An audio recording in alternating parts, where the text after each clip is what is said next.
Hello everyone, now that TIFF and Venice and Telluride is behind us, now is the perfect time to do a full Oscar predictions in all major categories. And today I have a very special guest with me. You may recognize him. He's a fellow Oscar enthusiast, one of your favorites, Luke Hearfield. What's going on, man?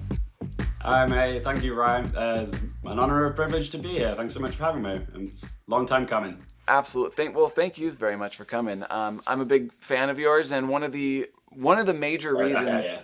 Thank you. One of the major reasons I wanted you on is I recently came back from TIFF. You were at Venice, so I feel like combined we've seen a good majority of the movies out there that are currently on the table. I've also been to Cannes as well, so yeah. Well, there you go. Covered, bud. So let's talk some movies and talk some predictions. All right, perfect. So let's go to Best Picture. So why don't you go ahead and tell me what your predictions are for that? All right. Well, of course, bear in mind this is still what 6 months away. So it's all subject to change. I'm not actually this 10 will probably not be the exact 10, but this is where I'm feeling at as of October right now. So from most likely to least likely, for me it goes Poor Things, Killers of the Flower Moon, Oppenheimer, Barbie, Past Lives, The Holdovers, Anatomy of a Fall, American Fiction, Maestro, and The Color Purple. Out of those 10, I've seen 7 of them. I haven't seen The Color Purple yet, obviously. No one has. I haven't seen American Fiction or The Holdovers. I've got American Fiction in there because the response out of TIFF was very positive, and it winning the top prize at TIFF, the People's Choice Award, is a very reliable indicator of having it showing up in our Best Picture selection. And yeah, I haven't seen The Holdovers yet, but again, it's a hunch based on reactions. It's an Alexander Payne movie. Paul Giamatti's getting a lot of buzz for it as well. So yeah, if it's a Best Actor contender, then I do take it seriously for a potential Best Picture nomination as well. How's the overlap with you for your Best Picture predictions? I've seen everything except Killers, Poor Things, and I haven't seen Maestro or The Color Purple. So I've seen the other 6. The only difference is I think I have more faith in Color Purple than most people do. I think I have it probably too high, but I don't know why every time I watch the trailer, it just looks like, that it feels safe to me. But even though I've seen people talk about, there's early word about screenings, they've screened it multiple times. Oh, it's such a bad thing. They've screened it multiple times and all these rumors. And I just never really buy into that. So yeah, Have you seen the musical? Have you seen the musical? I have not. No, I mean, me neither. But Yeah. I'm wondering if that was your basis for going off of it, knowing how good the musical was. I mean, I know it's a very different movie apparently from Steven Spielberg's adaptation. So, right. Yeah, so I'm just going on the basically that it's going to be the new West Side Story. I have it at number 7 right now. Then, oh, you know what? I actually do have a difference with mine. I have Zone of Interest at number 9. So what do you have? Oh, you have Anatomy of the Fall on there, and I actually have that out on 11. All right, yeah, that's the number 11 for me. Zone of Interest, actually. It's literally on the peripheries. That, then Saltburn, then Origin. Those are all sort of looking on the outside in for me at the moment. Again, it's still 6 months away. There's every chance a film's gonna gain steam that no one's really expecting. This time last year, I wasn't taking Elvis seriously to get into Best Picture, and yet others were seeing it from the get-go. I didn't see it, but sometimes you just, you don't always clock things like that. Sometimes they just pick up in ways you didn't expect. So yeah, there's every chance something else could surprise here that neither of us have even said.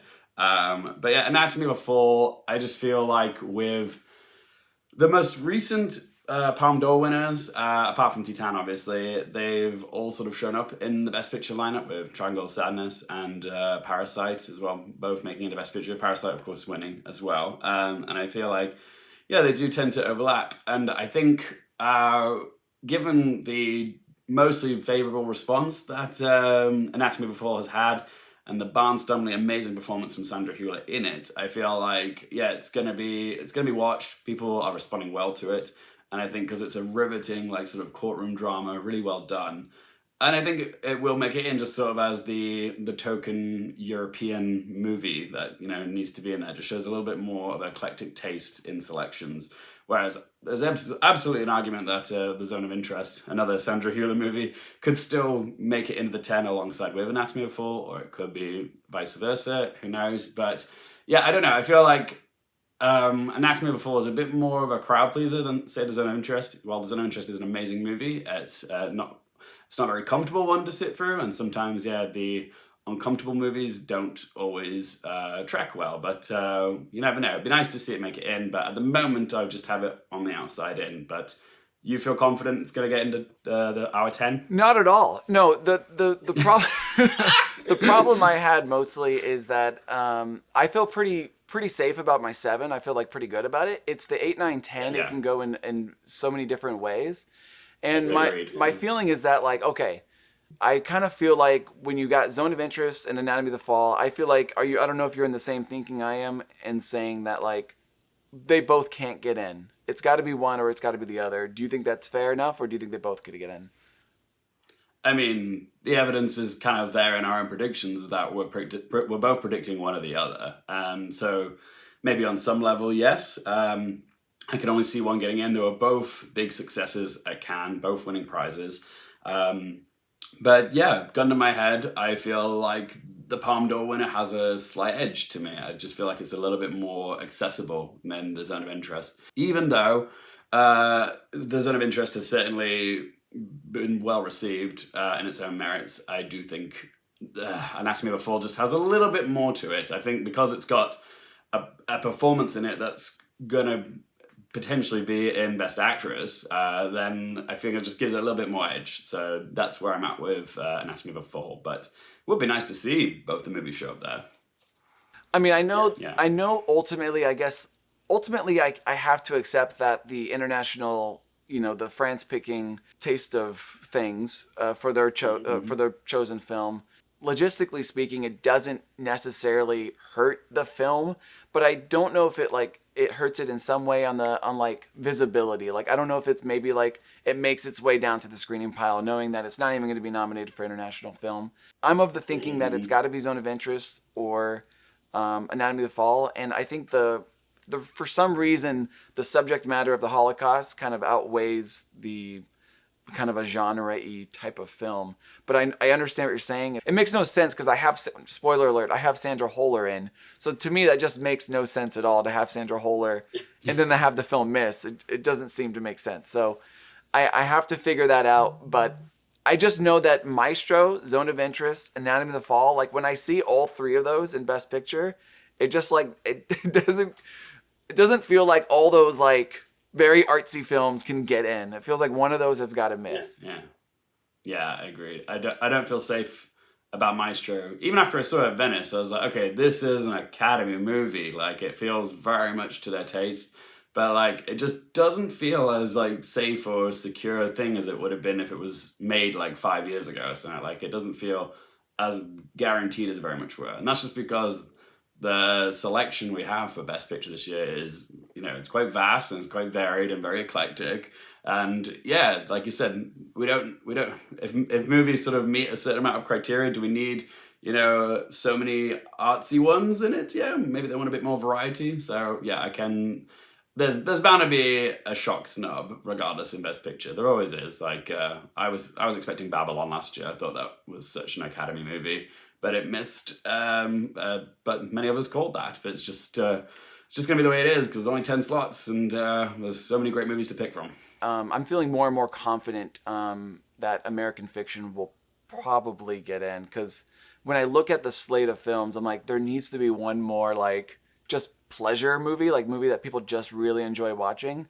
And I do think that's like probably like that Jojo Rabbit, which also won TIFF Audience Award. So it's kind of that, that little like just pleasure watch that we occasionally see slip in. I haven't seen it. Is it really that good? Yeah? Yeah, it's not your typical Oscar contender, though. That's the one thing I know probably a lot of people felt the same way coming out of TIFF Audience Award when it won, and we all know like that stat where like the majority of the TIFF winner goes on to get an Oscar nomination for picture. Yeah. But yeah, it was the one year where it kind of feels like, oh, I'm not sure this one is going to get in Best Picture. It feels safer in adapted screenplay. And then I would go picture, and then I would go actor. All right, should we move on to Best Actor? All right, yeah. Hit me, mate. What are your 5? Okay, Best Actor. I have Cillian Murphy. I got Leonardo DiCaprio, Bradley Cooper, Paul Giamatti, and then Coleman Domingo. And I feel generally pretty safe with these 5 for now. Yeah?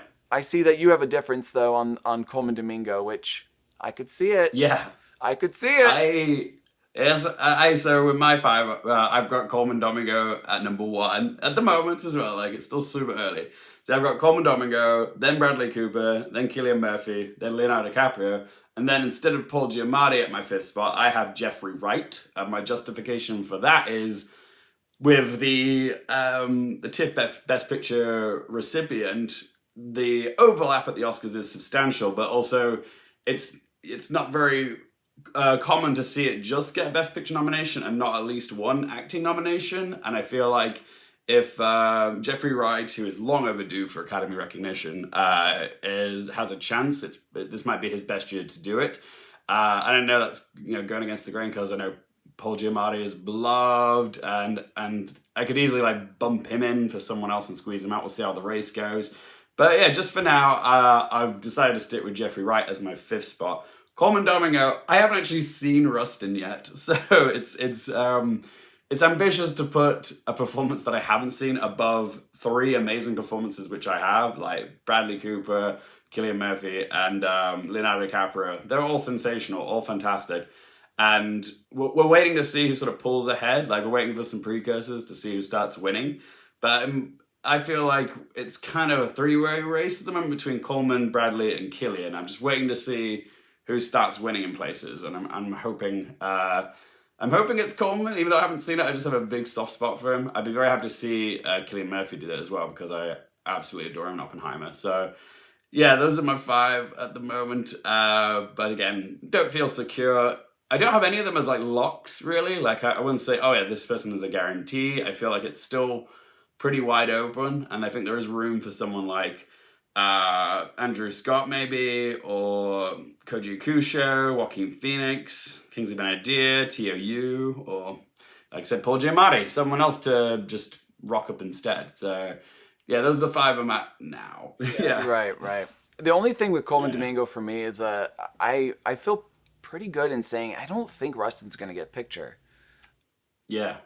I hear a lot of people saying that. Yeah, like as soon as I got out of there, I was like, I don't think this is going to get picture. And I don't know, Coleman Domingo just has kind of been slipping in my predictions since. And I know a lot of people saw Sing Sing at TIFF, and they got out of Sing Sing going, oh, this is better than Rustin. So it's kind of interesting. Yeah, he's great in the movie, very theatrical. He's playing a real life person. I mean, he's missing the tooth. It looks like something that would easily be nominated. I don't know if it's strong enough to win, but I don't know. And then the Jeffrey Wright and the Paul Giamatti. The only thing with that for me, like I have Jeffrey Wright right out 6, and it's like it's a weird thing where I feel like I want to put him in, but I have no one I can really kick out. For me, like Paul Giamatti, I think gives a very like heartfelt performance. He gives a very like likable performance, and I think it's his best performance. But he's been snubbed before, so yeah. Indeed, yeah, the sideways snub. God, but that's the thing with Paul Giamatti. Like, I have every suspicion. I'm seeing the movie in like a week's time at the London Film Festival, so I have a sneaking suspicion once I see the performance for myself, that I'll feel more, because I haven't seen either Paul Giamatti or Jeffrey Wright. This is just going off the information I have of like reactions of other people I follow on Twitter and their reviews, and just a gut feeling, really, and also the TIFF People's Choice when I went to American Fiction. So that kind of just gave me a little bit more of a reason to go with Jeffrey Wright than Paul Giamatti at the time. So that was just like a coin flip for me for the last spot, really. And either one of them wouldn't be a surprise. And if both of them get in, that's awesome as well. Just wonder who would lose or get kicked out there. Like, it's a bit precarious, this category, because like there's a solid argument for everyone here, especially in the 5s that we have. But yeah, so I just gave Jeffrey Wright the slightest of edges for now, but we'll wait and see how I react to the movie in a week's time, because I'm pretty sure I'm going to love this performance. I love Paul Giamatti. All right, well, come Globes, comedy actor category. You got Jeffrey Wright and you got Paul Giamatti. Right now, who would you say has the edge between those two? Jeffrey Wright, Paul Giamatti. Without seeing the films, it's hard to know. Yeah, that's it. Gun to head, probably Paul Giamatti, just because he's a little bit more known for it, I'd say. More of a comedic actor. But, yeah, and I've heard The Holdovers is more... Well, actually, I've heard The Holdovers is more sentimental and American Fiction's more satirical. So both funny for different reasons. But, yeah, I'd still go Giamatti. That'd be my knee-jerk reaction or response. And that's another reason why I got Paul Giamatti in, because I can't nominate the not winner of comedy. You know what I mean? I got to cross it over. But yeah, I mean, it's going to be a tough one. It's going to be an interesting one. I could see Paul Giamatti getting snubbed because the Oscars occasionally hates me. So like, that's just how it is. they hate me. They don't. I mean, there's always at least one heartbreaking snub a year. Always, always, always. It's just, we never know where it's going to fall sometimes. So, yeah, we always have to prepare for a little bit of heartache on Oscars morning, because not everyone we love is going to get in. It's just a fact. Yeah. I should just honestly put out everyone I love, because I know it's gonna happen. It's going to happen. It'll be painful. And that way you'll just be pleasantly surprised. Yeah. You ever do that? I do that all the time. Well, I was early campaigning for Brian Tyree Henry last year, and he wasn't placing anywhere. So I took him out of my my predictions for my nominations. And then when he showed up, it was like, I was elated. Like I nearly fell out of my chair. It was that surprising and delightful, because it's like, oh, the Academy, they're the ones that nominate him. Amazing.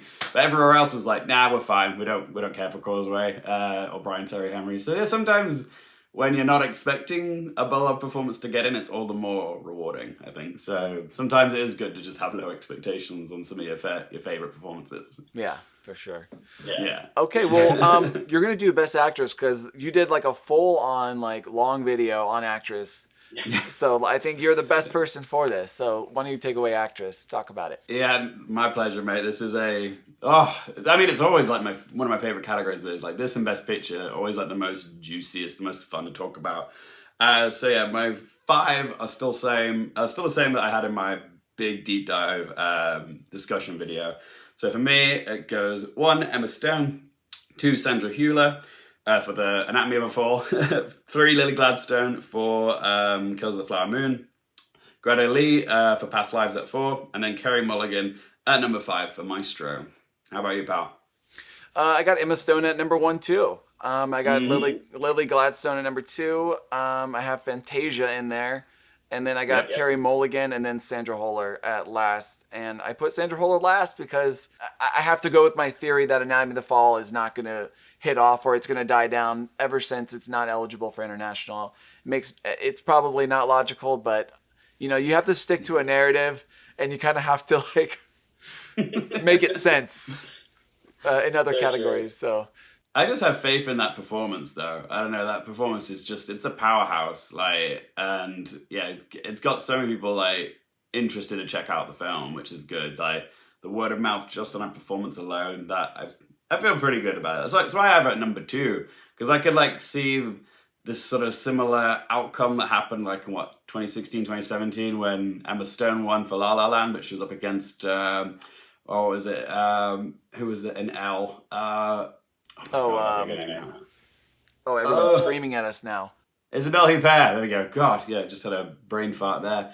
But yeah, it was just there's the renowned European actress, waiting to get her flowers after a very long, illustrious career in a very challenging, impactful role. And then there's, the young ingenue Emma Stone in the Best Picture nominee. She was the only one that year. So it was it made sense why Emma Stone came out on top, but it could be a similar situation with an Emma Stone and another Best Picture contender versus Sandra Hüller, another beloved European actress, been around for a while, doing great work. A lot of people want to see her get her flowers. But yeah, who knows? It's going to be an interesting race to say the least. I could see that sort of narrative taking place again. Could be a sort of repeat of history. But yeah, we have to wait and see who's going to gain some steam. It feels like Emma Stone's the unofficial front runner. We don't really have too much evidence to base that off of just yet, other than just like the reactions to Poor Things. Because obviously she didn't win Best Actress Volpe Cup at Venice, but she couldn't because it took the top prize. But yeah, the word of mouth again on Emma Stone's performance as well is just, it's caught fire. People are very excited about it. And like, I've seen the movie, I've seen the performance, and it is hands down like career best for her. Like, I absolutely adore this performance. It's so unhinged and daring, and just she packs so much like character development into like a 2-hour movie, like 30 years worth of character development for like a human being stretched out across 2 hours, and it's done so well. And yeah, it's just incredible work. Like, and I love that it's not a conventional performance. It's not a biopic character or anything like that. It's just, it's a fairy tale character almost brought to life. So yeah, it'll be interesting to see if she can buck the trend of like, the biopic-y roles. I'm hoping she can.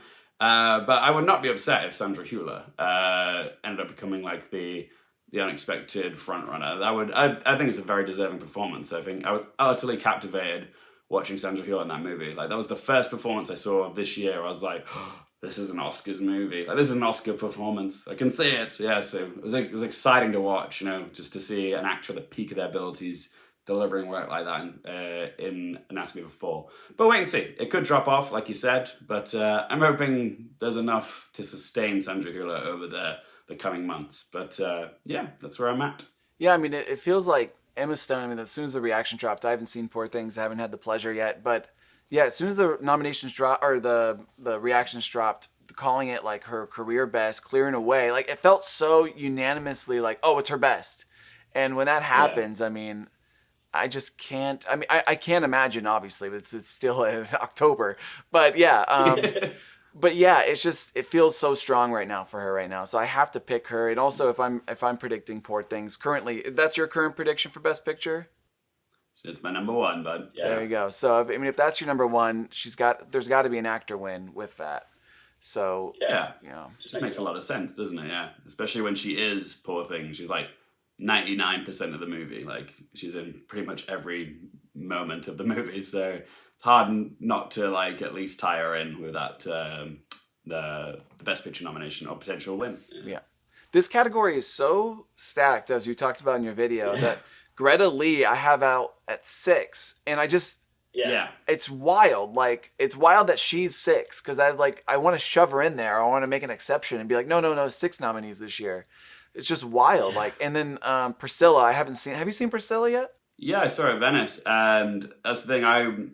I didn't. She won the Volpe Cup. She beat Emma Stone, but that's obviously because Emma Stone couldn't win it, so I had to go to someone. But I thought it was going to go to like Carey Mulligan or someone else, but it ended up going to Kaylee Spinney, which is a bit of a surprise because when I walked out of the movie, I was like, oh, it's a good performance. It's very subtle, which is like very Sofia Coppola performance, But I wasn't blown away by it. I didn't think this is going to be an Oscar nominated performance, but there is some overlap with Volpe Cup winners getting the Oscar nomination. Like, most of the English speaking performances that have won Volpe Cup in the last decade, they have gone on to get a nomination. So there is an argument to be made that Kaylee Spinney is a bit of a ingenue dark horse to keep an eye out for, but I don't know. Most of the people I spoke to and have seen the film, they feel similar. Like, they don't really see it as a Best Actress-y type nominated performance because it's not a very big, showy performance. It's very subtle. It's soft. It's delicate, and it's admirable. But it's I don't know if it's a performance that people necessarily gravitate towards and they think of the best that they've seen this year. It doesn't really stand out, if it makes sense. Like, there's very few moments where you're like, oh, that's the Oscar clip or something. So that's why I wanted you on, to just hear that, like, okay, Priscilla is not like immediate. You can see the acting, like you can't see it immediately. Then I feel confident like not putting it in because, subtle is not exactly like what floats to the top of the pile, in Oscars. Yeah, it's got to be something you can see. Not with the Oscars. That's why I understand you're trepidatious about putting Greta Lee in the 5, and I get it, because again, it's not a loud, showy performance or anything like that. It's again, it is subtle. But where I feel a little bit more confident on Greta Lee is because I still have it getting into Best Adapted Screenplay. I have it in my Best Picture lineup, and I feel like Greta Lee is such a pivotal part of the film's emotional impact as well. And I feel like people will be seeking out and will be watching it, even if people don't feel as confident. Yes, it's not a big dramatic performance, but that's kind of the reason I want to see her get in as well, is because like it's wonderful to see a performance that's more internal and subtextual, like shine through. It's a different type of performance. It's a different skill set. And yet the movie still hits hard emotionally, and it speaks to everyone individually on so many levels. And I hope, and I kind of hope that if it's going to get into Best Picture, that Greta Lee at least comes along with it. Like there's so many great performances in it, but I feel like Greta Lee is the standout. So while I understand why people think it's too subtle to get into the Academy, and I can totally see an outcome where she does get snubbed, but I still want to live in hope. I still want to believe that there is a space for her, because I was just so profoundly moved by the performance, and I just love this performance. And sometimes you just want to see your favorites get in, and if she does miss, it will absolutely sting. It'll be like Daniel Deadweiler level of upset for me. I'll be really upset if she doesn't get in. But at the moment, I want to believe that she still can. So. Past Lives is kind of an interesting kind of contender this year, because in some ways it feels like it's kind of slipping, but I don't know where that idea comes from. Like at the end of the day, this could be a top 5 contender for all we know. Yeah, it feels like the dark horse in a way, in terms of like it's just a small like indie movie that got incredible like word of mouth traction after its premiere at Sundance, and like everyone that's seen the movie has like just fallen in love with it and like responded to it in a really lovely, emotional, and positive way. So a lot of people are telling me, yeah, it is slipping. But I'm just like, where's this information coming from? Like, what's making you feel that way? Because no one's really given me any proof of it yet, because the precursors aren't reflecting that yet. So we'll see if it does start slipping. If it fails to show up in certain spots, then yeah, I'll say those opinions are valid. But I still feel like there is enough passion behind Past Lives to go the distance. Yes, it might have come out early in the year, but there is absolutely passion behind it, and there's every argument to be made that it can last that long. If Coda can do it, if Everything Everywhere can do it, then I feel like Past Lives has enough support backing it to get there. So yeah, I'm hoping it quietly like sneaks up the race. I think I still feel pretty confident. It's like number 4 or 5 for me in my predictions on Best Picture. Okay, well that covers Best Actress. Let's move on to Best Supporting Actress. So my 5 currently is Danielle Brooks. I have Divine Joy Randolph, Emily Blunt, and I actually have Jodie Foster for Naiad, and then Taraji P. Henson for Color Purple. Let me see. I actually don't know your predictions for this. Let me pull them up. Yeah, I've got my top 3 are similar to yours, just a different order. So number 1, I've got Divine Joy Randolph. 2 is Emily Blunt. 3 is Danielle Brooks. And then for 4 and 5, I've gone with Penelope Cruz for Ferrari and America Ferrera for Barbie. And that's because since Lily Gladstone left this category, like it's kind of just become an open race, and there's so many people here to consider. But yes, even like Claire Foy and All of Us Strangers is on my peripheries, Juliette Binoche as well. But yeah, I've actually seen Penelope Cruz and America Ferrera. I haven't seen a lot of the others, so I'm kind of going for performances which I know are pretty good. So yeah, that's why I've got Penelope Cruz at 4 and America Ferrera at number 5, but they are kind of like not safe in my view. They could be rotated out, so yeah. I mean, it feels like this is not as strong, especially with Lily Gladstone leaving the category. It's not as strong as Best Actress. Yeah. So it's kind of interesting because I saw Naiad with a group of guys, and I rather enjoyed Naiad, surprisingly, and it was pretty like no one really seemed to like it that much. But I honestly was really charmed by Jodie Foster in the movie. Yeah. I think she's an Oscar darling. But that would be a Naiad solo nomination for me. So I don't know if it's gonna happen, but right now I have Jodie Foster in, and America Ferrera, for some reason I don't see it. I don't know why. I can't see it. I get that. I've been saying since my Barbie review as well. Yeah, she gets the big it's impossible to be a woman monologue, and it's really well done. She executes it brilliantly. But like just last year, you know, we had who was it, Jean Smart. She had that great monologue, you know, that she gives to Brad Pitt in Babylon, and the people were saying that, oh, that's her Oscar clip, and yeah, there's every reason to think that's enough to get into, you know, Best Supporting Actress. But yeah, I don't feel safe in putting America Ferrera in. It's kind of a wishful thinking pick because I do love her as an actress, a big Ugly Betty fan. So it would be kind of cool to see her be an Academy Award nominee, America Ferrera. So yeah, that's what I've got on the 5 spot because she's easy to bump out. Penelope Cruz is the best part of Ferrari, and again, she's another one I don't feel safe in saying is a lock or anything like that. Like, I feel like she's a maybe. If she starts showing up in enough precursors, then yes, I feel she might show up at the Oscars, but she doesn't feel safe to me. What's interesting though is like I haven't seen Davine Joy Randolph in The Holdovers. She's my number 1, and I haven't seen Danielle Brooks in The Color Purple. That's purely going off a hunch, really, and yet they feel like more safe to me than 2 of the performances that I've actually seen. If that makes any sense, yeah. Yeah, it does make sense. I mean, Danielle Brooks, right? It's like there's a lot of supporting actresses that win for musical performances, so it just feels like it should be there. And that's the kind of my one thing about Color Purple is like I see a lot of people predicting Color Purple, like not predicting Color Purple or predicting that Color Purple is going to be bad, but yet they have some of these performances getting nominated. I don't see how that's Strange, you know yeah. could be possible. So it's either like, to me, it's going to be an all or nothing thing. Like Color Purple is going to hit, and then you're going to get all these actresses get in, or it's going to not hit, and you're not going to see Danielle Brooks, and you're not going to see, you know, Fantasia and whatnot. So I guess we'll have to see. And then in terms of Emily Blunt has come out from she's really climbed in this chart. She has, yeah, but almost like by happenstance of Lily Gladstone leaving, like she actually feels like a contender now. But that's the thing, like, as I love Emily Blunt, and I want to see her finally get an Oscar nomination. Like, she's so overdue. But this performance, while it's a really good performance, the scene with Jason Clarke comes to mind, and the one where she's like calling Oppenheimer out on his affairs and his shit and saying you can't feel guilty for, you know, committing a sin. That's all good.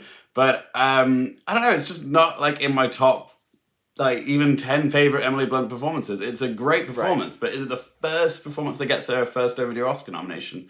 It's kind of weird. I feel very odd about it because I do want to see her get nominated and I do want to see her win something, but it's just like, is it going to be for Oppenheimer? I don't know. It almost feels like because Oppenheimer is going to have a big bundle of nominations, it almost feels like she comes along with the package because she is she's kind of the central female figure in the movie. But again, when I left the film, I was like, is it an Academy Award nominated performance? I was like, it could be, but I don't know. Is it enough? Yeah, I don't know. I feel kind of weird on it because I love Emily Blunt, but at the same time, it's just like not her at her best. But at the same time, it's still probably good enough. I think it's just I'm so conflicted on it. It's a really weird one because she could actually be a potential frontrunner now if there's enough buzz behind her. What's weird is if you were looking at the clips, because I think she like dominates that scene, but they do like drown out her great scene with music. But that scene itself is like super. It's a good Oscar clip. So if you were watching the clips, you'd be like, "Damn, that's a good performance." But that's like the only real scene she really has in the movie. Yeah, again, it's just like she has 1 or 2 scenes that stand out, but the rest is just kind of like fine. Yeah. But we'll see. She feels very much like the Rachel McAdams spotlight. Like that feels kind of like she might be swooped in the same way she was swooped in with Spotlight. Yeah, that's very Penelope good. Cruz, I could see. You know who another person I have on my radar? I still think Viola Davis from Air could come back. That'd be interesting. I saw as soon as Lily Gladstone left, people were like saying, "Oh, Viola's getting in now." I was like, "Is she?" Like, I mean, I understand the reason why though, because you know, when I think back on Air came out a while ago, and I think back on the movie, Viola's performance is the main performance that sticks out to me in that film. Yeah. So I can see why people are jumping on the Viola Davis Express. But it would be interesting to see because I feel like a lot of people have kind of forgotten about Air. So it'd be interesting to see if it like gets a push from Amazon and comes back. But at the moment I'm not feeling it, but maybe it could happen. Yeah. All right, perfect. Well, let's move on to Best Supporting Actor. Why don't you take that one?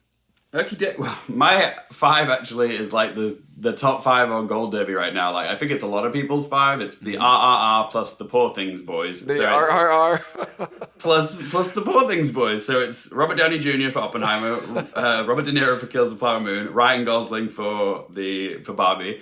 That's the RRR, and then the Poor Things boys, Mark Ruffalo and Willem Dafoe. Like I can sort of see those two coming as a pair, like Sam Rockwell and Woody Harrelson and Three Billboards, which was a Best Picture contender that year. So they're both really good for different reasons. I kind of see Willem Dafoe as the heart of the movie.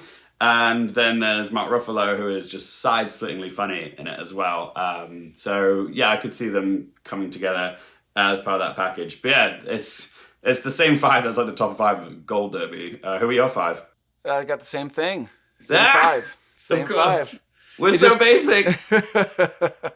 It just feels like this category's kind of been like wrapped up. I mean, there are people on the outside. Like Charles Melton's getting a lot of love right now for May December. There's really good reactions from the New York Film Festival, and it'd be cool to see like John Magaro for like Past Lives, or Paul Mescal for Oliver Strangers, or Dominic Cisa in The Holdovers. But yeah, it feels like the other 5 feel like more certain. I think we all feel really confident in that 5. Yeah, Charles Melton is my 6, because I feel like whenever I hear Mine about too. that movie, yeah, he's the one who's always kind of being mentioned.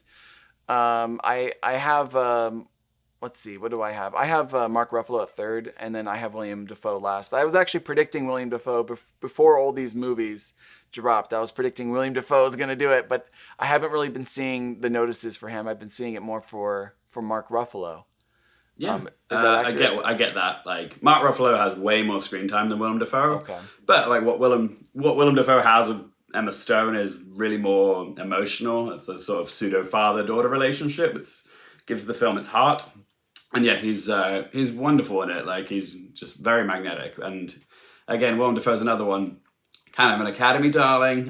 Still hasn't had his flowers yet, but could just get in as part of Poor Things' abundance of nominations that's inevitably going to get. So yeah, I can see the Academy loving that movie, and Willem Dafoe just goes along with it, along with Mark Ruffalo. That's how I'm feeling at the moment. But if he doesn't make it, say Charles Melton gets in, I won't be all upset or surprised. But yeah, it feels like Willem Dafoe is getting more and more of a assured prediction for me. Yeah, I like the comparison you make with Three Billboards. Whenever there's like an Oscar frontrunner, like Three Billboards, or what would be another one, Power the Dog, with Jesse Plemons just kind of coattailed on that one. It just feels like, and it feels like this is a movie that's like an actor's movie. It feels like, I haven't seen it, right? But the actors are going to love this movie, I would imagine, yeah? Yeah, I mean, what's not to love about it, really? Like, every aspect of this movie is incredible. It's why it's most people's number ones, because it's pretty faultless across the board. So if you had to say who was going to win, Robert Downey Jr., Oppenheimer, or Ryan Gosling, Barbie, there's a pathway and a narrative for all of them for the RRs. Yeah.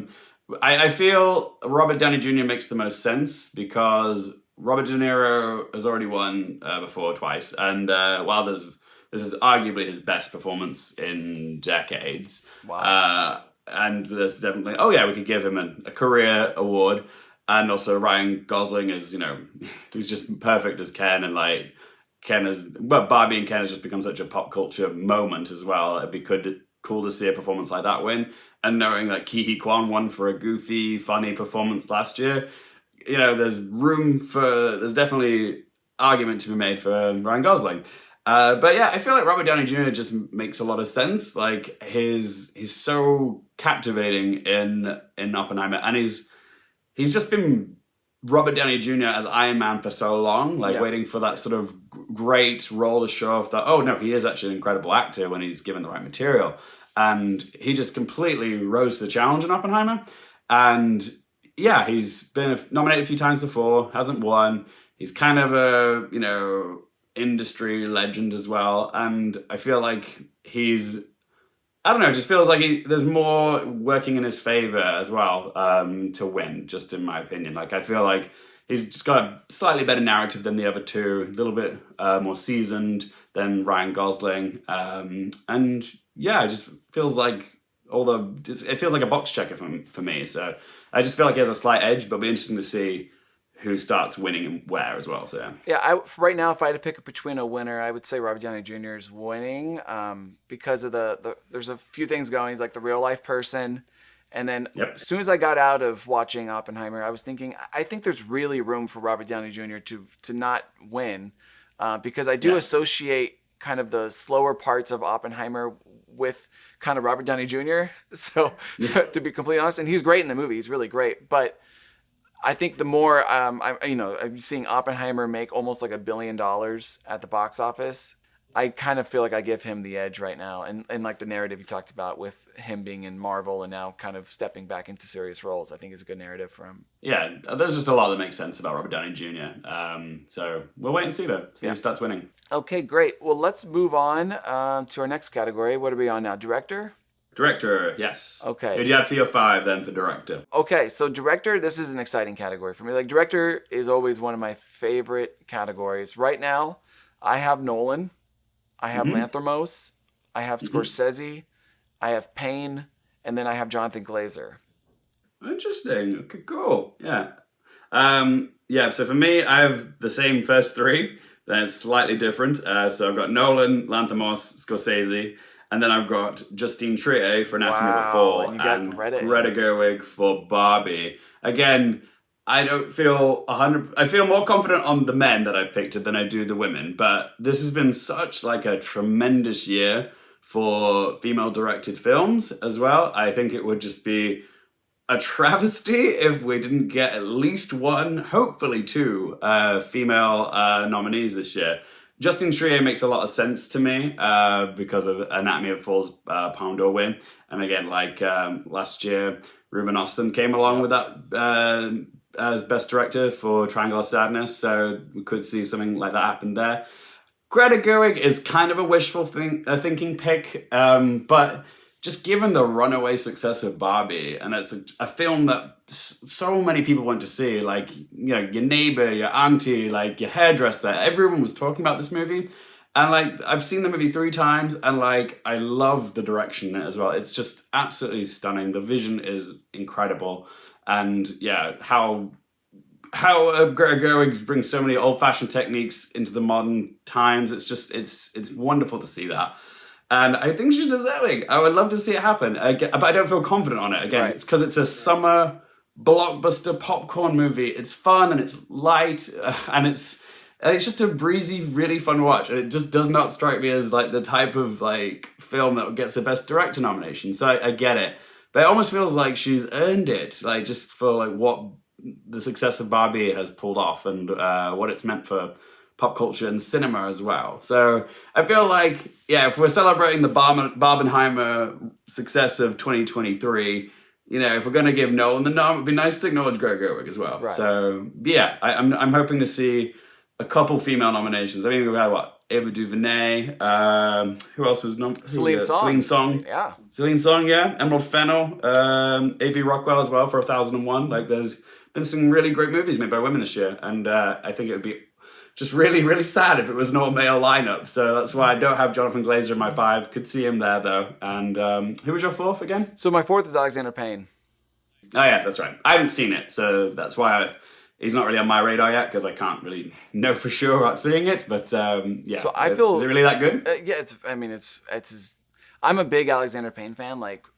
So I'm completely biased, but yeah, it's his best thing since Sideways. I feel like everyone's been saying it's his best since Sideways, and he has an incredible track record. He got in for Nebraska, other than like Downsizing, he's gotten in for like his last few films, just been checkboxed in. So what I love about the director branch is that it's so it's such a snobby branch, in my opinion. You know what I mean? Yes. And it so is, yes. There's always... It's brutal who doesn't get in sometimes. Right. Yeah. There's always one film, always one pick that's always completely something that's out there, like a foreign film director or something that no one was really predicting. So I feel like for me, when I was looking at that 5, I always got to pick what is that this year. Last year's Ruben Östlund, and then you had the director for Another Round get in one year. The director of Cold War, I don't remember his name, but the director of Cold War, Pavel Pawlikowski. Yeah, he got in there that one year. So yep. I'm thinking for me, I had to pick what that movie was for me this year, and I felt like for me, it was Zone of Interest. So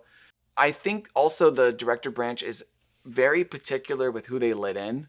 You know, they're very exclusive group. It feels like they're very much like kind of a gatekeeper and keeping and allowing people to come in. You know, they snub Bradley Cooper, and more so for actors, it feels like. Yeah, actors turned directors have a harder time. I mean, it can be done. Like Emerald Fennell did it, but that was during a pandemic year, and there was less big options to choose from.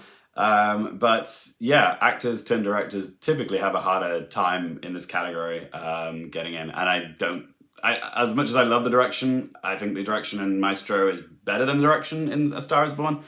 I still don't think it's enough for Bradley Cooper to quite break into the pack, especially when you got such heavy hitters like Lanthimos and Scorsese and Nolan also releasing some of their best work ever in this year. Like, it's too crowded, I think, this year. So yeah, it's a tough year. I mean, I can also say that Barbie is a top 5 film. I could say that in my head in terms of if this was a year of 5, Barbie would be in that 5.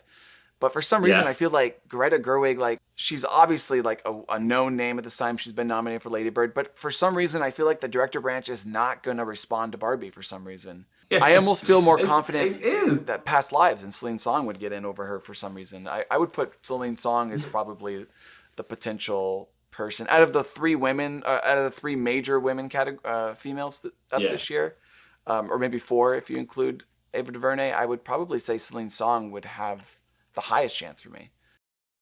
Interesting. Yeah, I'm more of the opinion that I see Past Lives as more a movie celebrated for the writing than the direction. Whereas with Barbie, it's a playful mix of both, because you've also got Noah Baumbach doing the script with Greta Gerwig, but the vision of that film is like undeniable. Like, so it's very much a visual treat.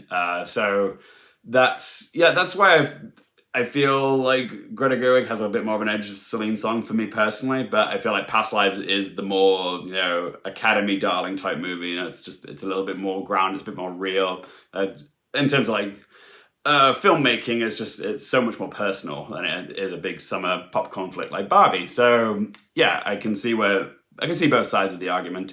Oh yeah, it's like a stigma with Barbie. It's just like, we love this film, we've celebrated, we've gone to see it, we appreciate it on so many levels. But again, it's still a movie about a doll. It's are they actually going to, really champion this movie? But that's the thing, it's so much smarter than what it is. But again, it's hard to put all your eggs in the Barbie basket, because it's there's still just so much about it that is just like, it's so different to what we're used to seeing get like nominated for like picture and director and screenplay and stuff. So yeah, it's an exciting movie to see how it plays. But we just have to wait and see if it's championed or not. Right, I agree. It could be a complete bust other than a few techs for all we know, Yeah, we'll see how we go. I mean, we know where it feels confident, like production design and costumes, but like, is it going to be champion for supporting actor? Is it going to get director? Who knows? Like, it could do very well, or it could underperform. So we'll see. Okay, well, let's move on to Best Original Screenplay. Let's have you take that away. Okay, bud. So my 5 are Past Lives, Barbie, Anatomy of a Fall, The Holdovers, and Maestro. How's that compare for you? Let me compare it. Dude, I got the same 5. Of course. Cheers, mate. We're basic. We're basic again. Different order, though. Okay, cool. I have Barbie at 3rd. You have it 2nd. You have Past Lives at 1. I could see Past Lives winning easily. Yeah, I see your logic here for sure. Yeah. I haven't seen The Holdovers, but that's a hunch prediction. Again, sort of like tying in with its probable Best Picture nomination. Maestro is my 5th. It's on the peripheries. It's one of those it's one of those movies where like the script is good, and it feels very baity for the Academy, but it could miss. But it wouldn't surprise me. Bradley Cooper got an abundance of nominations for A Star Is Born, so he could get. There's potential for 4 for this year. I don't think he's gonna get 4 because he's not gonna get the director, but. He could get 3, and this is the one where I feel like he could miss it. Him and Josh Singer for Maestro, but I feel pretty good about those 5. Past Lives.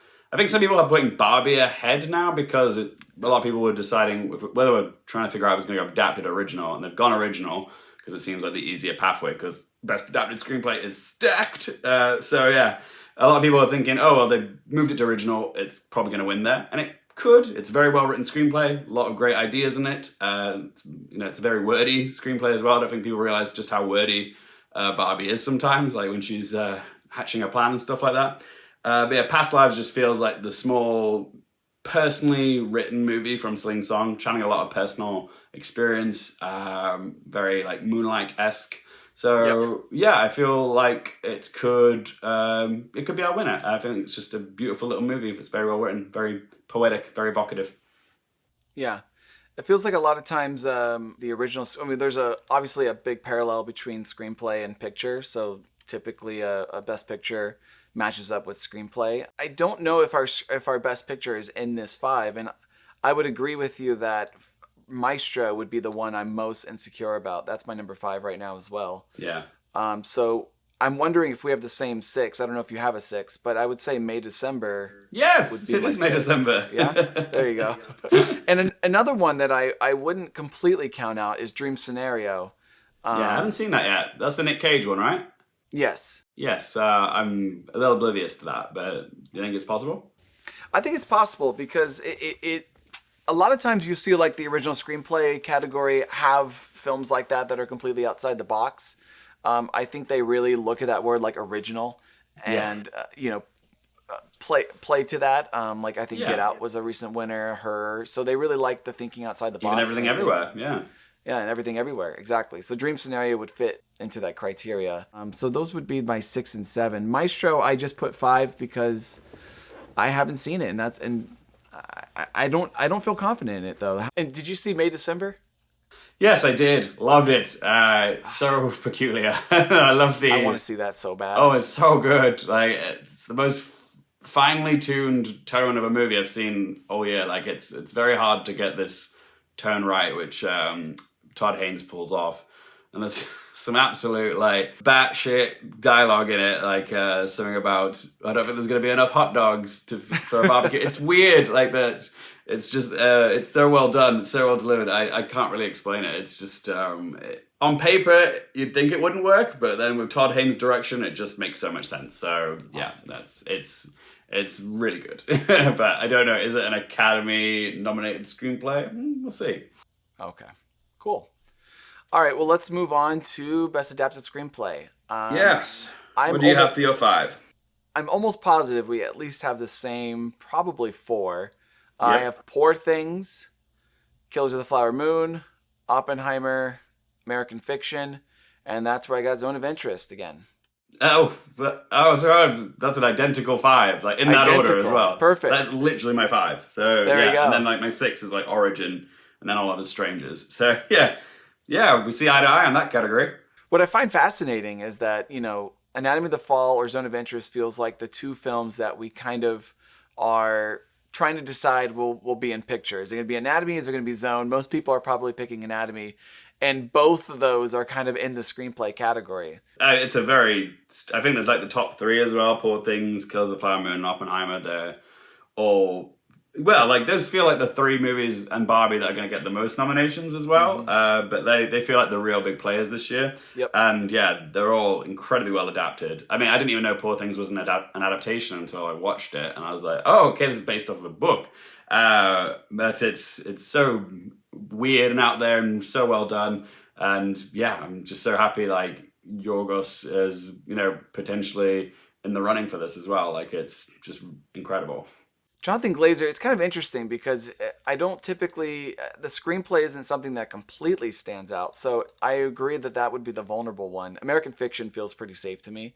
Out of any nomination American Fiction is going to get, it's going to get the adapted screenplay. Like I almost feel like if it was original, it'd be a threat to win. Really? Yeah, because it's such a clever premise. Like it almost feels like an original screenplay nominee, but yeah, adapted screenplay, it feels like that's a pretty safe one because the screenplay is definitely the star of that movie.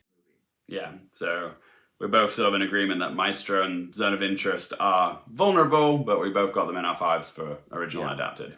And then in terms of 6, do you have Color Purple? No, I have Origin. Ava DuVernay's movie. It's it's one of those movies where it's almost like you're watching a lecture, if that makes sense. It's beautifully written, but it's almost just like a bit too preachy in a sense. So yeah, I have it at 6, but it could not. It might. I wouldn't be surprised if Origin is goose egged this Oscar season. But yeah, I sort of have it on the peripheries for adapted screenplay. Yeah, Origin was, I saw that at TIFF. It was such a unique film, though, in terms of, I've never really quite seen a film like it. I tried explaining it to a friend of mine, and I had a very difficult time explaining kind of, Yeah, the structure and the narrative structure of that movie and how, the story is told. And like it's you a said, challenge. yeah, for sure. And that one's going to be tough to get. I almost agree with you that it's a tough movie to sell.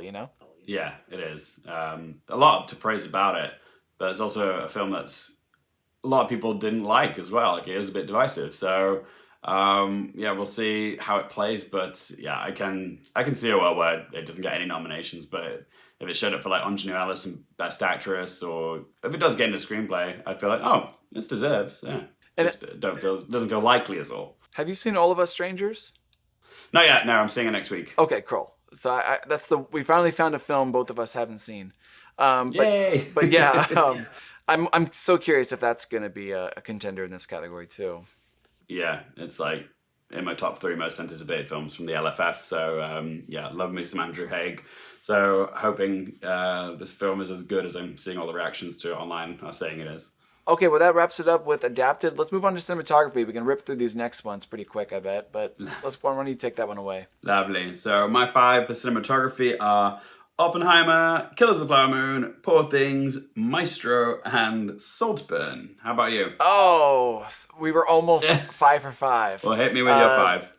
My 5th is Zone of Interest. Okay, fair enough. Yeah. So, and man, there's a lot of actual potential spoilers here, and sometimes there's a spoiler in this category. Yeah, there usually is. Cinematography is always very crowded. But yeah, these are the ones I feel safe against those 3 that keep showing up everywhere: Oppenheimer, Killers, and Poor Things. Those are the ones I feel confident are just going to show up in like pretty much every category this year. So yeah, those ones I'm feeling confident on. And then Maestro is a good display of different techniques from Matthew Liebetech.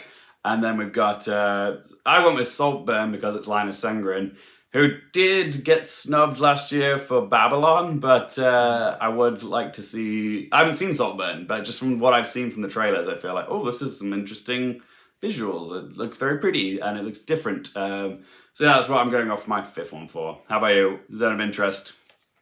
Yeah, the Zone of Interest, the DP has been nominated twice before. So, and sometimes it's been surprising. He got nominated for Cold War and Ida. So I figured this one is a little bit higher profile. So the cinematography branch seems to like this guy. So I figured I'll stick this guy in. But yeah, my number 6, I actually have The Color Purple. That's my 7th. Yeah, that's my 7th. Oh, that's your 7th. Okay, perfect. And then I actually have The Holdovers at number 7 because I'm kind of surprised how low that one is, because I think that one has a much bigger chance. It's shot on film, 35 millimeter, looks great, but he's never been nominated before, that DP, so that could be a reason why. Yeah, I'm just hoping that this is like the category I really want Oppenheimer to win so bad. Like I feel like Hoyt van Hoyma is like so due for it, and he's been there before, not won yet, and I feel like it should be his time soon. It feels like the showstopper movie in terms of cinematography this year for me. So yeah, I really want to see Oppenheimer win this one in particular. Yeah. I think he stands a really great chance. Yeah, he's a lot of people's number 1s at the moment, but just have to wait and see how it goes. Whenever there's a surprise in this category, it's typically a black and white movie. Yeah.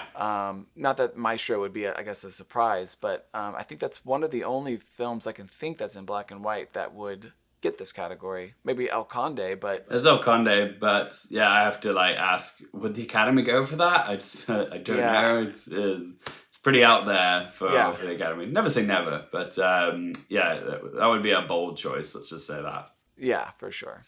Okay, great. All right, let's move on to best editing. Okay, let's see if we match up here. I got Oppenheimer, Poor Things, Killers of the Flower Moon, The Holdovers, and I put The Killer. Okay, well, we have 3 out of 5. First 3 matched. Oppenheimer, Poor Things, Killers, There's those three again. And then there's, I have Maestro as well, for Michel Tesauro.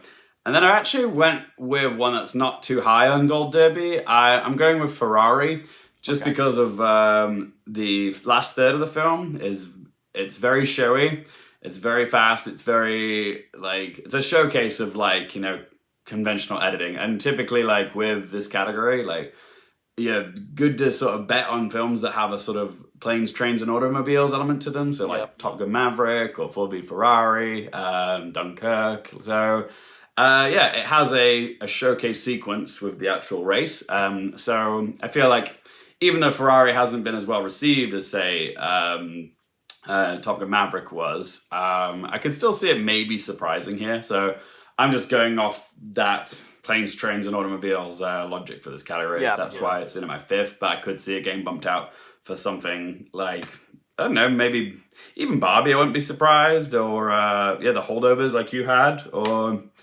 those are the ones that come to mind, but Ferrari just makes a little bit more sense to me at the moment. Yeah. I think a good thing to do in this category, the strategy I would go to, is to go to Best Picture and be like, all right, how many Best Pictures can you fit in this category, And editing is tied to Best Picture. There's a lot of overlap. So you're smart to go, which films do I think are going to be the most beloved, and then try and overlap with editing. Yeah, because editing is a key part of making a movie a Best Picture contender, really. So yeah. And it's kind of interesting though, because when you kind of go through, you're like, okay, can Barbie get best editing? I'm like, I don't know. I don't feel like it can for some reason. And then I go Past Lives. I'm like, I don't know if that one can either. I mean, sometimes we get Power of the Dog, which doesn't exactly scream like editing, but because it was such a big contender, such a top contender, it ends up being in editing. So that's why I do have The Holdovers, because I do feel like The Holdovers is a top 5 film. Yeah. Like in a year of 5, I think The Holdovers would get in. So that's why I currently have that in editing for the 5th slot. Because I haven't seen Ferrari, that's currently at my number 6, actually. Number 5, I have The Killer, only because David Fincher movies typically slip in here, right? Like Dragon Tattoo won that one year when it was like the only Best Picture contender, I believe, that year that wasn't nominated for picture and still won. So you saw Killer, right? I did, yes. And I liked it a lot. And there's a couple things where I could see maybe The Killer squeezing into, editing would be one of them, maybe sound. But the film overall didn't strike me as an Academy movie, so it could, I think it has the potential to just kind of fly under the radar. But again, we'll see how the audiences, the masses, respond to it, because who knows, it might get a second wind a little bit later on. So just from my own reaction of seeing the film, as much as I appreciate the editing and the sound, I still don't feel confident enough to put them in my 5, but see how the race unfolds. And if it starts getting a little bit of traction, then I'll probably change my tune. Gotcha. I would shove in The Color Purple there, but West Side Story, that missed editing, right? I know. I think it did. I know, that was so well edited as well. And it won an editing prize somewhere as well. I can't remember who gave it the prize, but it won editing somewhere, and then it missed. It was at the Oscars, and I was like, okay. All right, well, let's move over to production design. Why don't you take that one away? Yeah, cool. So, I kind of see production design and costume design as the battle of 2 movies, which I think everyone's sort of seeing as well. But for production design, my 5, Barbie, Poor Things, Killers of the Flower Moon, Oppenheimer, and again, Saltburn, even though I haven't seen it. Yeah, okay. How about you? Production design, I have Barbie, Poor Things, Killers of the Flower Moon, just like you. I mean, you got to have that in there. Oppenheimer. Yep. And then I have Asteroid City. Yeah, I can see that. The French Dispatch didn't get in, did it? It did not. I actually had to look back. I'm like, I assumed it did. For some reason. Yeah, that's the thing. That's my trepidation with Asteroid City, is that with Wes Anderson's movies, it kind of feels like we kind of know what to expect from them, so they're not as surprising, even though they're unquestionably beautiful. Part of us, I don't know, a vote is just like, oh well, we know what we're getting. We're not all that surprised by it, and yet the production design in it is immaculate in Asteroid City. But again, I don't know if there's enough hype for the film. I don't know if it's carried on since its release. even with like Wes Anderson's Roald Dahl adaptations on Netflix as well. Are people talking more about those? Are they going to talk about Asteroid City? I don't know. But yeah, for whatever reason, I just don't feel confident with Asteroid City getting in. It feels like one on the peripheries, maybe could. Wouldn't be surprising if it did, and it's absolutely deserved. It's just, I'm going with Saltburn, which I haven't seen. I have seen Asteroid City and I loved it. The production design, I wasn't crazy about the movie, but I love the production design. But I'm going with Saltburn because from what I've heard, the setting of the stately home is like a character in itself, and it's it's very opulent and grand. So I'm keen to see it. And maybe it's like Babylon, since that got into production design. Right. So it could just show up here. So I'm hoping it does. But yeah, who knows? The reason with Asteroid City, the reason why I'm sticking that in there is only because the association with sets. Like in that movie, they're kind of literally sets. So, and also I do think Asteroid City's a little bit more liked by general public than I think French Dispatch was. But yeah, I understand your logic there. Okay, cool. Let's move on to best costume design. Yes. All right. Who have you got, bud? All right. I got Poor Things, Barbie, Killers of the Flower Moon. I got The Color Purple, and then I shoved Napoleon in there. Oh, well, we almost had another 5 for 5, but no, my fifth is different. I actually have Priscilla. Really? It's the only nomination I've got for Priscilla at the moment because there's a fashion element to it. There's a whole thing around her style being influenced by Elvis in it, and the costumes do play a big part in a sense. So yeah, I can kind of see it maybe squeezing in because the costumes are kind of key in that movie. But I feel like the costumes are key in all the previous 4 that we said. So yeah, I've got Poor Things, Barbie, Killers, The Color Purple, and Priscilla. Yeah, they're all very costume centric. I feel like costume design and production design is going to be the battle between Poor Things and Barbie this year. And as soon as I saw Barbie, I was like, oh well, this is winning costumes for sure. Right? Yeah, and then I saw Poor Things, so I was like, actually, maybe not. It doesn't feel as secure because.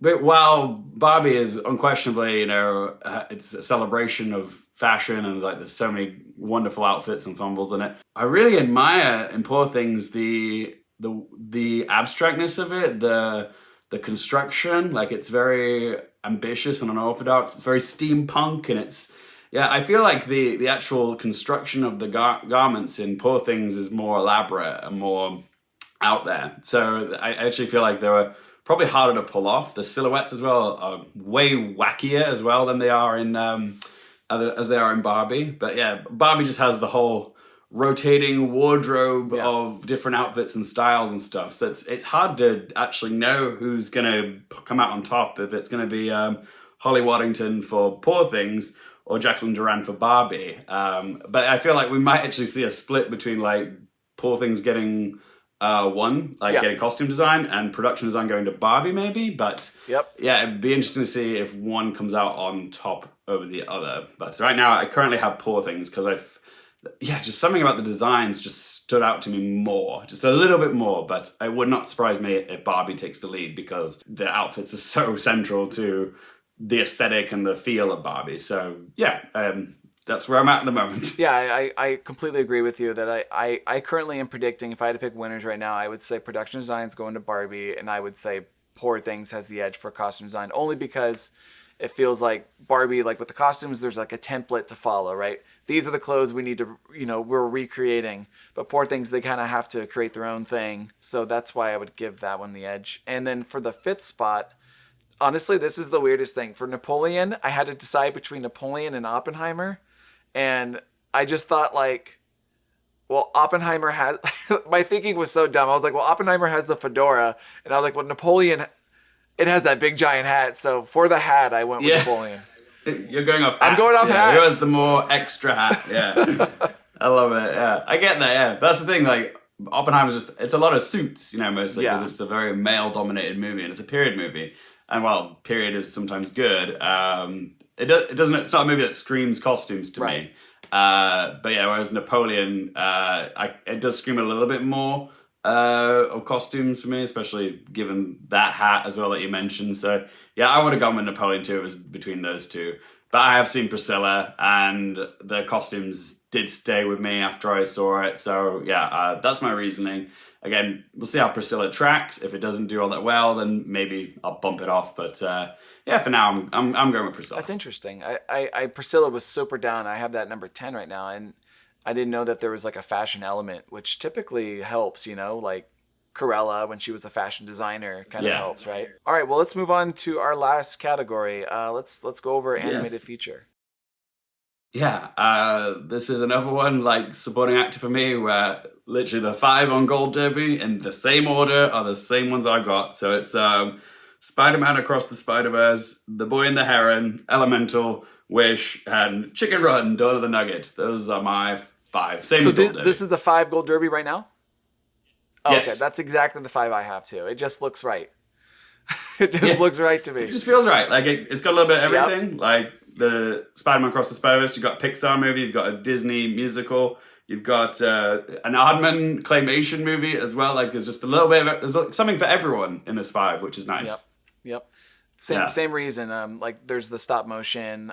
Is Wish, is that hand drawn or? I'm not 100% sure. I've only seen the teaser. I haven't seen the newest trailer, but from what I gather, it's almost like a hybrid. Like it looks hand drawn, but there's certainly a computer element to it. So I'm not 100% sure. Someone's much smarter than me that will know. Let us know in the comment section what is this animation style of Wish, but I do, the look of it looks very interesting, and that's why I'm excited to watch it. And then Elemental, I feel pretty safe about for some reason. I was actually doing some research. It's kind of been like a surprise underdog of the year in terms of like everyone sort of thought it failed on launch, and then it just kind of clawed its way back, and it's just kind of been like this mini success story in its own right. And it is a lovely movie. It's an original Pixar movie as well, like something that we've been craving for, for a long time. And now that it's sort of like pulled in the money and the box office numbers and stuff, I think people will take it more seriously. So I think it's a safe prediction. I don't necessarily see it as a winner, but I think it's probably going to be in the 5 for sure. I was curious about how many times Pixar has been in this. How many times Pixar movies are snubbed actually. So I was counting them, and out of the last 13 years, I believe 9 of them got in. And I have to double. It's a pretty high success ratio. It's a pretty good ratio. Yeah. And then I noticed that the ones that were snubbed were Finding Dory, Cars 3, Monsters University, Lightyear. And the one thing I noticed is that those are all spin-offs and sequels, Yeah, anything that's sort of an original high concept thing, whether it's emotions or flying across the country in a house with balloons, or now like elements having feelings and stuff, it's usually that stuff tends to do well. So I can see Elemental doing all right. I'm hoping it gets in. I actually really love the film. It's not my favorite Pixar movie, but I think it's well done. Yeah, so. I enjoyed it. It's one of those things where people set the expectations low for me, and then when I saw it, I was like, oh, this is actually quite delightful. I thought I was actually charmed by it. Exactly, yeah. Power of low expectations. Absolutely. And if there's another movie to sneak in, what would you say would be the movie to sneak in? Oh, I hope it's not Super Mario Brothers. I have that like at number 7. God.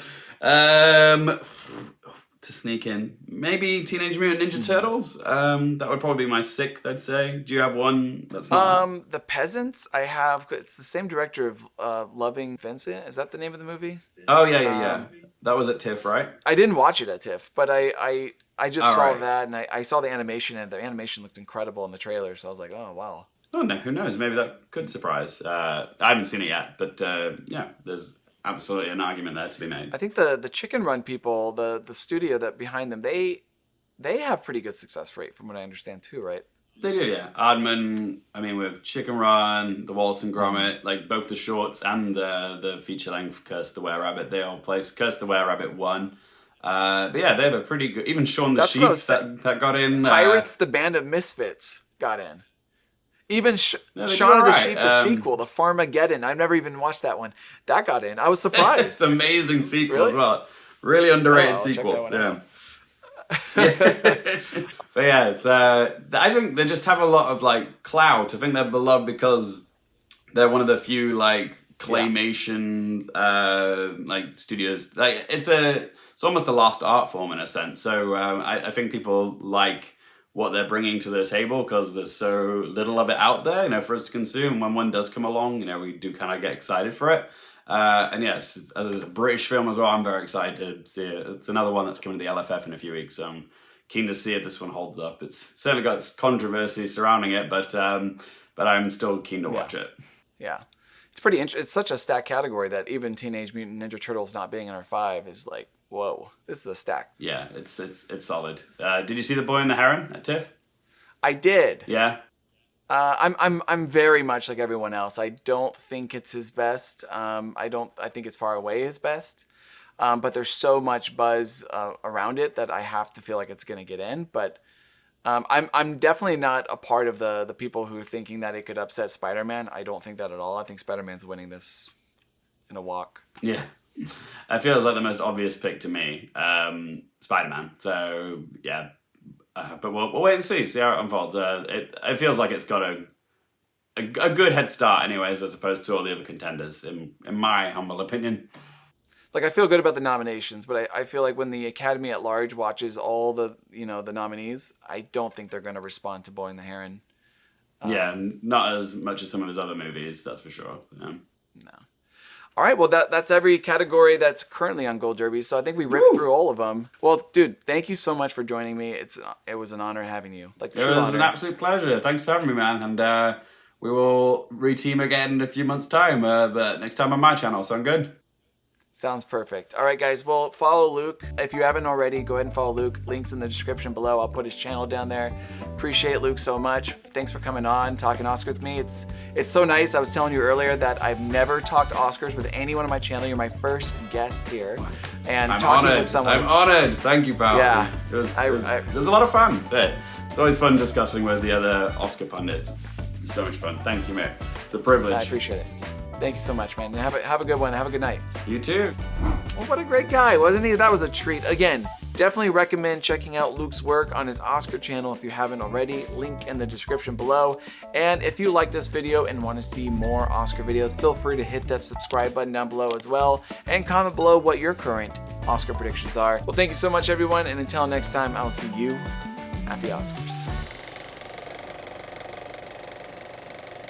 All right, for those who've been watching my TIFF reviews, at the end of every single review, I've tried a new Canadian snack, and my girlfriend smuggled in actually more Canadian snacks than I tried, so we thought we'd go ahead and put it in right now. So Yvette, what do you have for me today? Maple leaf baked in Canada. Actually, my mind played tricks on me because I read maple leaf, but then when I looked again, it was something completely different. It's actually French on the back, but let's go ahead and try it. Ooh, they're sandwiches. Of course, do I do a smell test? I'm like Miles from Sideways. Whoa, packed with maple. It smells just like maple syrup. Passion fruit? And graham cracker. Oh, there's just like the faintest. Here we go.